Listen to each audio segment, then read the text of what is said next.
Located at 19 West Washington Street, the Wizards Guild is home to various game nights throughout the week.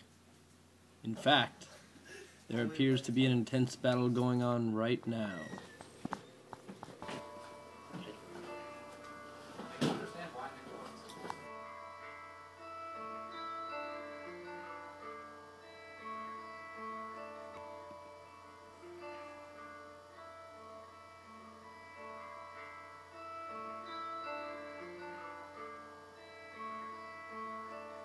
A combination of intense action and aesthetic models, the game being played on this Wednesday is Warmachine.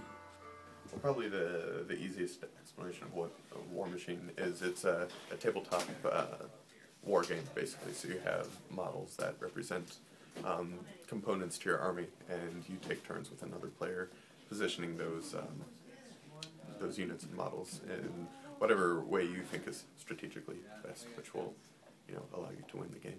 The games can change a lot just based on which different warcaster you bring from your faction. Like, my faction has like 5 warcasters that I can choose from, and it's a very different game depending on which one I use, because they all have just different abilities and whatnot, and and a lot of times you build your list slightly differently based on just all kinds of different factors.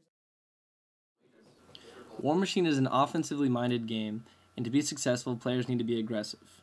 Let's take a look at a battle in action. What's that guy's strength? His strength is 10 you go from. Going to advance.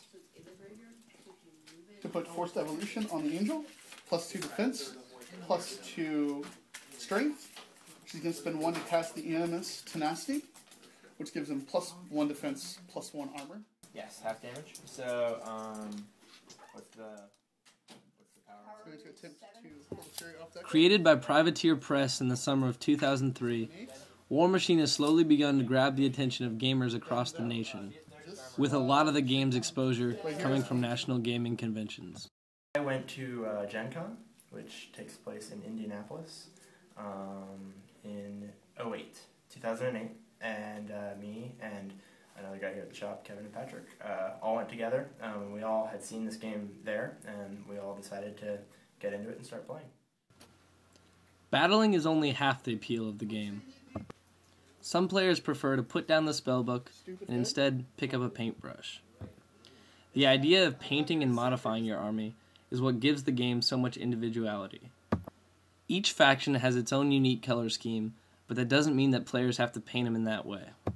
A lot of players find it most rewarding to paint their army in a way that they find most appealing. Most people don't go with the standards, like stock. They put their own kind of tweak on it. There's no real limit for this particular game that we're into. There's no limit on how you paint them. To compete on a national level, many competitions require that players paint their armies based on the distinct colors of their faction. Many players reject these strictly sanctioned rules and feel that they limit the creativity within the game.